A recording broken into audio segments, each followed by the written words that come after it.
इस मूवी की शुरुआत 6 दोस्तों से होती है जो कि एक ट्रिप पर जा रहे होते हैं। ट्रिप पर जाते हुए उनकी गाड़ी का टायर पंचर हो जाता है। टायर चेंज करने के बाद वह ट्रिप में आगे बढ़ते हैं। वह एक होटल में पहुंच चुके हैं। वहां ठहरने के लिए ये लोग रूम लेते हैं। वहां उन्हें एक लेडी मिलती है। वह लेडी इन लोगों में से एक लड़की को कहती है, मैं तुम्हें एक बात बताना चाहती हूँ, तुम सिर्फ माउंटेन तक जाना, माउंटेन के पार कभी मत जाना क्योंकि वहाँ पर खतरा है। वह बताती है कि आज तक जो भी कोई वहाँ गया है वापस लौटकर नहीं आया है। इस पर वह लड़की बोलती है, हम वैसा ही करेंगे, माउंटेन के पार नहीं जाएंगे। रात गुजारने के बाद दूसरे दिन ये लोग एक बार में जाते हैं। जब ये लोग एंजॉय कर रहे होते हैं तब एक बूढ़ा आदमी इन लोगों के पास आता है और इन लोगों से कहता है, तुम लोग शोर मत मचाओ। इस पर जेन बोलती है, तुम्हें हमारे साथ इस तरह से बदतमीजी से बात नहीं करना चाहिए। इस पर वह बूढ़ा आदमी गुस्सा होता है और वहाँ से चला जाता है। पार्टी करने के बाद ये लोग बाहर आते हैं। बाहर आते ही ये लोग देखते हैं उनकी गाड़ी के पास एक आदमी खड़ा है। उस आदमी को वहाँ पर खड़ा देख एडम उस पर चिल्लाता है,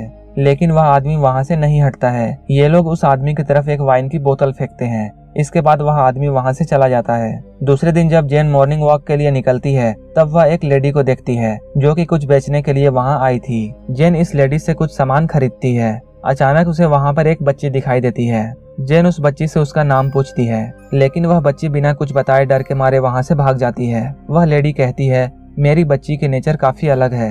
ये सारे दोस्त दिन में ट्रिप के लिए निकलते हैं। चलते चलते ये लोग जंगल तक पहुँच जाते हैं। ये लोग जंगल में जाने के बाद काफी खुश होते हैं। जब ये लोग जंगल में जाने के बाद माउंटेन के पास पहुँचते हैं तब जेन को उस लेडी की बात याद आती है। उस लेडी ने कहा था माउंटेन के पास मत जाना क्योंकि वहाँ खतरा है। उन लोगों में से एक लड़का कहता है, माउंटेन के पार बहुत सुंदर जगह है, हम वहाँ जाएंगे और एंजॉय करेंगे। तुम उस लेडी की बात को ज्यादा मत सोचो और हमारे साथ चलो। धीरे धीरे चलते हुए ये लोग माउंटेन के उस पार पहुँच जाते हैं। वहाँ जाने के बाद इन लोगों को कुछ आवाजें सुनाई देती हैं। इन लोगों में से एक लड़की वीडियो बना रही होती है। तभी ये लोग देखते हैं पेड़ का एक बहुत बड़ा हिस्सा इन लोगों की तरफ आ रहा है। यह देखकर ये लोग भागने लगते हैं और अपनी जान बचाते हैं। लकड़ी का वह टुकड़ा इतनी तेजी से इन लोगों की तरफ आ रहा था कि इनमें से एक फ्रेंड उसमें क्रश हो जाता है और वहीं पर मर जाता है। अपनी जान बचाने के लिए सारे लोग जख्मी हो चुके थे। जब ये सभी लोग वहां उठते हैं तब ये देखते हैं कि उनका एक फ्रेंड वहां नहीं है और ये लोग उस फ्रेंड को देखने जाते हैं। जब ये लोग अपने दोस्त के पास पहुंचते हैं तब ये देखते हैं उसकी हालत काफी ज्यादा खराब हो चुकी है और उसका चेहरा अब देखने लायक भी नहीं है। ये सारे लोग यह देखकर डर जाते हैं। तब ये लोग डिसाइड करते हैं इन लोगों को यहाँ से जल्दी से चले जाना चाहिए। यहाँ आने के बाद अब ये लोग अपना रास्ता भूल चुके थे। अब इन्हें यह भी नहीं पता था कि इस जंगल से कैसे बाहर निकला जाए। रास्ता ढूंढते हुए इन लोगों को रात हो जाती है। रात गुजारने के लिए ये लोग एक जगह पर टेंट लगाने की सोचते हैं। ये लोग आपस में ही लड़ने लगते हैं कि यहाँ पर टेंट लगाना सही नहीं है। अगर हम यहाँ पर टेंट लगाते हैं तो कोई भी जंगली जानवर आकर हमें खा सकता है। लेकिन रात के समय आगे बढ़ना भी ठीक नहीं था। आखिरकार ये लोग टेंट लगाने के लिए यहाँ पर राजी हो जाते हैं। टेंट लगाने के बाद ये लोग आराम करने लगते हैं। आधी रात को जेन की नींद खुलती है। उसे वहाँ पर किसी की आहट सुनाई देती है। सुबह जब ये लोग उठते हैं तब वह देखते हैं कि उनकी एक दोस्त गायब हो चुकी है। ये लोग कांटेक्ट करने के लिए मोबाइल फोन तलाशते हैं, लेकिन मोबाइल भी इन लोगों के बैग से गायब हो चुकी है। उसी वक्त जेन इन लोगों को बताती है, कल रात को मैंने किसी की आहट महसूस की थी और मैंने उसकी परछाई भी देखी थी। ये लोग अपनी दोस्त को ढूंढने के लिए निकल जाते हैं। एडम को वहाँ पर एक बच्ची नजर आती है। जेन बोलती है, मैंने इस बच्ची को पहले भी देखा है। जेन उस बच्ची से पूछती है, तुम यहाँ पर क्या कर रही हो? लेकिन एडम को ऐसा लगता है यह बच्ची उन लोगों के साथ मिली हुई है जिन लोगों ने इनकी दोस्त को गायब किया है, और इसलिए एडम उस बच्ची के पीछे दौड़ने लगता है। भागते हुए एडम का पाँव एक ट्रैप पर फंस जाता है और वह जमीन पर गिर जाता है। एडम का पाँव जिस ट्रैप में फंसा था उसमें एक चैन बंधी थी और वो चैन एडम को घसीटने लगती है। वह चैन एडम को घसीटते हुए अंडरग्राउंड शेल्टर में पहुंचा देती है और वो अंदर जाकर गायब हो जाता है। उसके दोस्त एडम को नहीं देख पा रहे थे। ये लोग यह सब देखकर काफी ज्यादा घबरा जाते हैं और ये लोग फैसला करते हैं ये लोग अंदर नहीं जाएंगे, क्योंकि इन्हें लगता है अगर ये लोग अंदर जाएंगे तो जिसने भी एडम को अंदर खींचा है वह इन लोगों को भी मार डालेगा।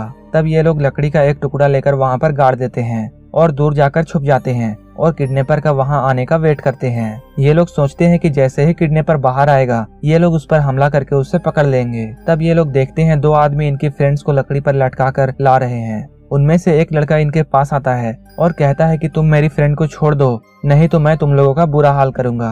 वो लोग एडम को नीचे पटक देते हैं। एडम पहले तो बेहोश होता है, लेकिन बाद में उसे होश आ जाता है। वह लकड़ी का एक टुकड़ा लेकर उठता है और उन किडनैपर्स पर हमला कर देता है। वो उन किडनैपर्स को बहुत मारता है। वहीं दूसरा किडनैपर मौके का फायदा उठाकर वहां से भाग जाता है। एडम ने उस किडनैपर को इतना ज्यादा मारा था कि उसका सर फट जाता है और इसका स्कल बाहर आ जाता है। यह देखकर सारे फ्रेंड डर जाते हैं कि एडम को क्या हो गया है कि उसने इतनी बेरहमी से उस शख्स को क्यों मार डाला। एडम के दोस्त उससे कहते हैं तुम्हें इस शख्स को इतना नहीं मारना चाहिए, क्योंकि हो सकता है यह शख्स तुम्हें जान से नहीं मारता और तुम्हें जिंदा छोड़ देता। तब एडम कहता है मैंने यह सब अपनी सेफ्टी के लिए किया है। तभी ये लोग देखते हैं कि उनकी एक फ्रेंड जो कि गायब हो चुकी थी वह भी वहां आ जाती है। वह लड़की जब वहां आती है किडनैपर की लाश को देखने के बाद वह लड़की एडम से कहती है यह तुमने क्या कर दिया, तुमने एक आदमी का मर्डर किया है।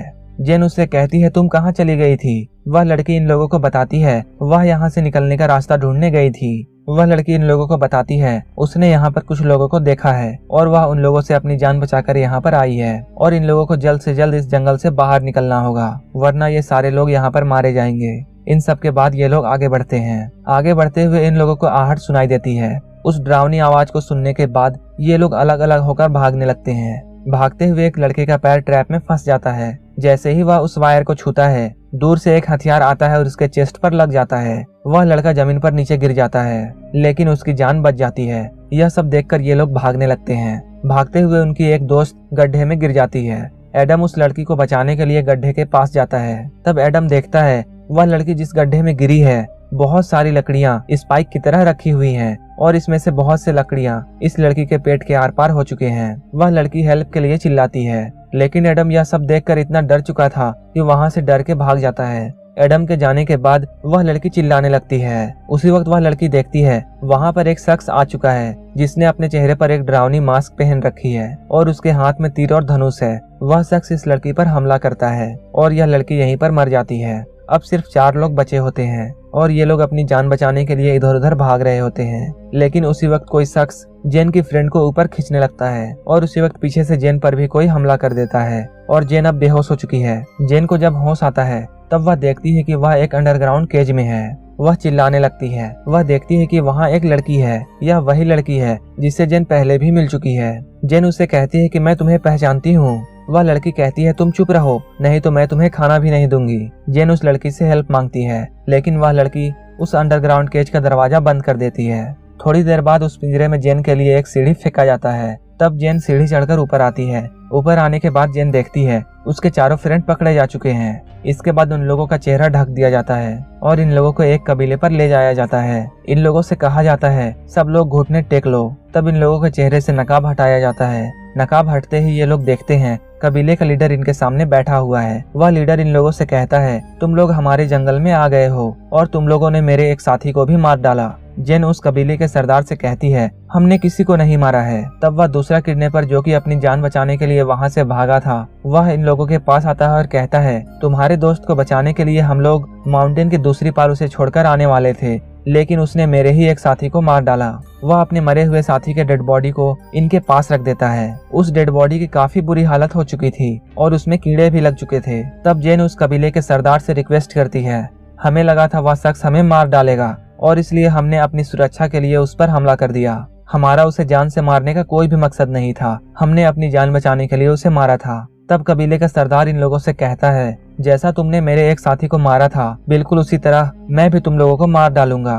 वह लीडर एडम को एक जगह पर लेटा देता है। इस कबीले का सरदार एक लकड़ी उठाता है और एडम के सर पर वार करने लगता है। वह एडम के सर पर इतना मारता है जब तक उसके सर का कीमा ना बन जाए। वह बहुत ही बुरे तरीके से एडम को मार डालता है। यह सब देखकर उसके फ्रेंड काफी ज्यादा डर जाते हैं। यह देखकर जेन का एक दोस्त अपनी जान बचाने के लिए वहां से भागने की कोशिश करता है। वह भाग ही रहा होता है उसी वक्त इस कबीले का लीडर उसके तरफ एक चाकू फेंकता है और वो चाकू सीधा जाकर उस लड़के को लग जाता है और वह लड़का वहीं पर जमीन में गिर जाता है। इसके बाद वह लड़के को पकड़ लेता है और एक रॉड को गर्म करता है। गर्म करने के बाद उस रॉड से उस लड़के की दोनों आंखों को फोड़ देता है। उस लड़के के दोनों आंखों को फोड़ने के बाद उसके आंखों में बड़े बड़े गड्ढे हो जाते हैं। इसके बाद जेन से कहा जाता है हम लोग तुम्हें भी इसी तरह की मौत मार देंगे। जेन इन लोगों से कहती है तुम हमें मत मारो, तुम जो कहोगे हम मानेंगे, तुम जैसा चाहोगे हम करेंगे। जेन की बातों को सुनने के बाद वहाँ का लीडर जेन से कहता है हम तुम्हारे दोस्तों को अपनी गुलामी के लिए रख लेंगे लेकिन तुम मेरे लिए क्या करोगी। इस पर जेन कहती है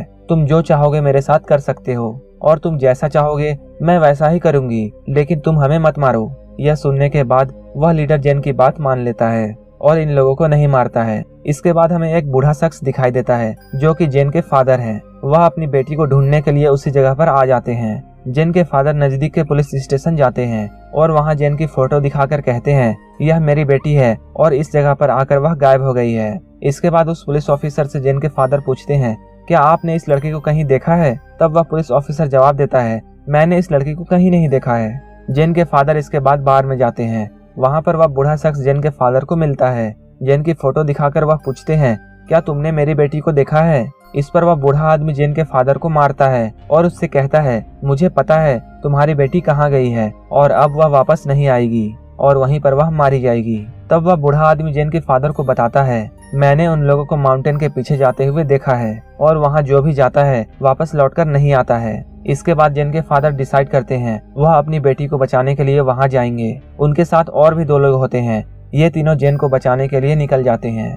जब ये लोग जंगल क्रॉस कर रहे होते हैं इन लोगों को एक ट्रैप दिखाई देता है। ये लोग उस ट्रैप से बचते हुए आगे बढ़ते हैं, लेकिन उसी वक्त एक और ट्रैप में ये फंस जाते हैं और एक बड़ा सा पेड़ का टुकड़ा इन लोगों पर गिर जाता है। जेन के फादर किसी तरह बच जाते हैं, लेकिन वो दोनों आदमी मारे जाते हैं। जेन के फादर जेन को ढूंढने के लिए जंगल में भटक रहे होते हैं, लेकिन कबीले के लोग जेन के फादर को भी पकड़ लेते हैं और उन्हें भी अपने सरदार के सामने ले आते हैं। जेन के फादर को जब होश आता है तब वह देखते हैं उनके सामने उनकी बेटी खड़ी है, लेकिन जेन अपने फादर को पहचानने से इनकार कर देती है। तब कबीले का सरदार जेन के फादर से कहता है यह तुम्हारी बेटी नहीं है, अब ये मेरी वाइफ बन चुकी है। इसके बाद जेन के फादर को एक पिंजरे में ले जाकर बंद कर दिया जाता है। रात को जब सभी लोग सो रहे होते हैं तब जेन अपने फादर के पास आती है और अपने फादर को कहती है बिल्कुल चुप रहना, हम लोग कुछ देर के बाद यहाँ से निकलेंगे। और जेन अपने फादर से कहती है मैंने आपको पहचानने से इसलिए इनकार किया क्योंकि अगर मैं आपको पहचान लेती तो ये लोग आपको मार डालते। इसके बाद ये दोनों बाप बेटी यहाँ से भागने लगते हैं। वहाँ से भागते हुए जेन को उसका फ्रेंड मिल जाता है। वह अपने फ्रेंड से कहती है तुम भी हमारे साथ भाग चलो, लेकिन उसका फ्रेंड जेन से कहता है मुझे इन लोगों के साथ अब अच्छा लगता है और मैं इस जगह को छोड़कर अब नहीं जाऊंगा। इसके बाद जेन अपने दोस्त को वहीं छोड़कर आगे बढ़ जाती है। जेन और उसके फादर भाग रहे होते हैं, लेकिन इसकी खबर कबीले वालों को लग जाती है। अब कबीले के लोग इन बाप बेटी को ढूंढने लगते हैं और ये लोग इन दोनों पर हमला कर देते हैं। जेन के फादर के पास एक गन होती है जिससे वो इन लोगों को शूट कर देते हैं। दोनों बाप बेटी उन लोगों को मारने के बाद आगे बढ़ते हैं, लेकिन कबीले के बहुत सारे लोग फिर से उन पर अटैक कर देते हैं। उसी वक्त हमें वह बूढ़ा आदमी दिखाई देता है जिसने जेन के फादर को बार में मारा था। वह बूढ़ा आदमी जेन और उसके फादर के हेल्प के लिए आ चुका है और वह बूढ़ा आदमी इनसे कहता है वह इनकी हेल्प करेगा और ये सारे लोग कबीले वालों पर गोली चलाने लगते हैं। इसके बाद वह बूढ़ा आदमी दोनों बाप बेटी को अपनी गाड़ी में बिठाकर वहां से ले जाता है। अब जेन और उसके फादर बिल्कुल सेफ हैं और ये लोग अपने घर आ चुके हैं। इसके बाद हमें कुछ महीनों के बाद का सीन दिखाया जाता है। जेन देखती है कि उसके सामने वही कबीले का सरदार बैठा हुआ है और वहाँ पर उस कबीले की एक बच्ची भी है। जेन अकेले में कबीले के लीडर से बात करती है। वह उससे कहती है मैं तुम्हारे साथ जाने के लिए तैयार हूँ, मेरी फैमिली को कुछ मत करना। इसके बाद जेन कबीले के सरदार के साथ चल देती है। जेन इसके साथ गाड़ी में बैठकर जा रही होती है, लेकिन इनकी गाड़ी का वहीं पर एक्सीडेंट हो जाता है। जेन अचानक गाड़ी से बाहर आती है और जेन के हाथ में एक चाकू होता है। जेन चाकू से इन लोगों पर हमला कर रही होती है। जेन को हमला करता देख कबीले का लीडर वहां से जान बचाकर भागने लगता है, लेकिन जेन उसे पकड़ लेती है और कबीले के लीडर को मार डालती है। इसके बाद जेन उस बच्ची को लेकर वहां से आगे बढ़ जाती है और यह मूवी यहीं पर खत्म हो जाती है। अगर आपको यह मूवी अच्छी लगी हो तो एक लाइक जरूर कर देना और इसी तरह की मूवीज देखने के लिए मेरे चैनल को सब्सक्राइब करके बगल वाले बेल आइकन पर भी क्लिक कर लेना ताकि आप हमारी कोई भी वीडियो मिस ना करें।